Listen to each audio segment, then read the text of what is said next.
नमस्कार शेतकरी मित्रांनो, कसे आहात? बरे आहात ना? बरेच असायला हवे. आज आपण या ठिकाणी रासायनिक शेती काय आहे किंवा रासायनिक शेतीचे दुष्परिणाम काय आहे किंवा जमिनीवरती आपल्या शहरावरती त्याचे काय परिणाम होतात याची माहिती घेणार आहोत. रासायनिक शेती का नको याचा पहिला भाग आपण बघूया की जमिनीची सुपीकता नष्ट होते. रासायनिक खतांचा सातत्याने वापर केल्यामुळे जमिनीतील नैसर्गिक सूक्ष्मजीव मरतात. हे सूक्ष्मजीव जमिनीची सुपीकता टिकवून ठेवण्यासाठी महत्वाचे असतात.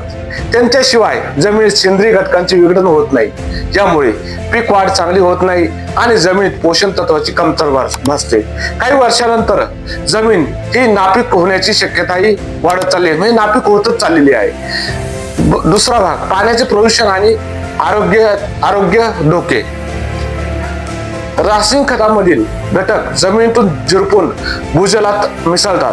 हे पाणी प्यायल्याने कर्करोग, त्वचारोग, श्वसनाचे विकार होण्याचा धोका वाढतो. पाण्याच्या साठ्यावरही परिणाम होतो आणि मत्स्यपालनावर व इतर जैवविविधतेवर विपरीत परिणाम होतो.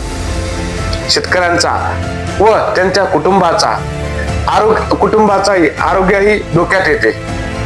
रासायनिक शेती म्हणजे केवळ उत्पादन नव्हे तर दीर्घकालीन विषारी धोका आहे. धोका खूप मोठ्या प्रमाणात रासायनिक शेतीमध्ये दिसून येतो आहे.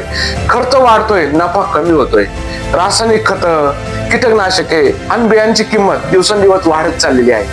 हे सर्व खरेदी करण्यासाठी शेतकऱ्यांना मोठा अधिक बोजा उचलावा लागतो. मात्र उत्पादनात फारसा फरक पडत नाही आणि बाजारातही दरही कमी मिळतो. परिणामी शेतकऱ्यांना नफा मिळत नाही आणि कर्जबाजारीपणाची होण्याची शक्यता वाढते. पर्यावरणीय तोटा. रासायनिक शेतीमुळे निसर्गाचा समतोल बिघडतो. कीटकनाशकांमुळे फक्त हानिकारक कीटकच नाही तर उपयुक्त कीटकही मारतात. पक्षी असो, मधमाशा असो आणि इतर वन सजीवांच्या संख्येत घट होतोय. या सर्व गोष्टी शेतीसाठी उपयोगी असतात, त्यामुळे शेतीचे उत्पादनही कमी होते. थोडक्यात सांगायचं म्हणजे मधमाशीमुळे आपले परागीभवनाचे काम होत असते. जी मधमाशी मेल्यामुळे आपल्या परागीभवनाचे काम हे कमी होत आहे आणि आपल्याकडून जे पीक मिळाले ते सुद्धा कमी होत चाललेलं आहे. सेंद्रिय शेती हा शाश्वत पर्याय आहे. रासायनिक शेतीमुळे दीर्घकालीन नुकसान होतं, पण सेंद्रिय शेतीमुळे जमिनीची पोत सुधारते. नैसर्गिक पद्धतीने उत्पादन घेतल्यास आरोग्यदायी अन्न मिळते, पर्यावरणाचा समतोल राखला जातो आणि दीर्घकाळ टिकणारी शेती करता येते. त्यामुळे सेंद्रिय शेती ही काळाची गरज आहे. यातून हेच सांगायचं आहे शेतकरी मित्रांनो, आपण रासायनिक शेती न करता सेंद्रिय शेतीकडे वळणे खूप काळाची गरज आहे. कारण रासायनिक शेतीमुळे आपली जमीन ही नापीक होत चाललीच आहे, परंतु पाण्यातील जो जलसाठा आहे तो सुद्धा आपला कमी होत चाललेला आहे. आणि आपण जे कीटकनाशक असेल, रासायनिक खते असतील, त्यामुळे आपल्या जमिनीतील नापीकता ही वाढत चाललेली आहे. शिवाय जमिनीतील जलसाठा सुद्धा आपला कमी होत चाललाय, कारण की जमीन सच्छिद्र नसल्यामुळे त्या जमिनीत पाणी हे मुरत नाही. त्यामुळे आपले अनेक परिणाम यातून दिसत आहे. आपण जे तणनाशक सुद्धा फवारणी करतोय त्याचे अंश काही वर्षापर्यंत आपल्या जमीन तसेच राहतात. ते राहिल्यामुळे पुढील पिकास त्याचा सुद्धा नुकसान होत आहे किंवा पुढील पीक सुद्धा वाढण्यास तोटा निर्माण होत आहे.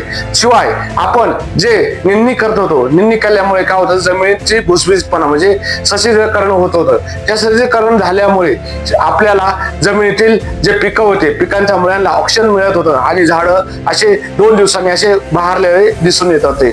मला या व्हिडिओच्या माध्यमातून हे सांगायचं आहे की तुम्ही सेंद्रिय शेतीकडे वाटचाल केली गेली पाहिजे किंवा आपण सर्वांनी सेंद्रिय शेती केली गेली पाहिजे, जेणेकरून आपण फक्त आपल्या मानवी उपवासाचा विचार न करता निसर्गात असणाऱ्या प्रत्येक सजीवाचा विचार करून आपली जमीन ही सजीव ठेवणार आहोत. कारण सजीव असली तरच आपली जमीन आपल्याला चांगल्या प्रकारे उत्पादन देणार आहे. पुन्हा एकदा नमस्कार.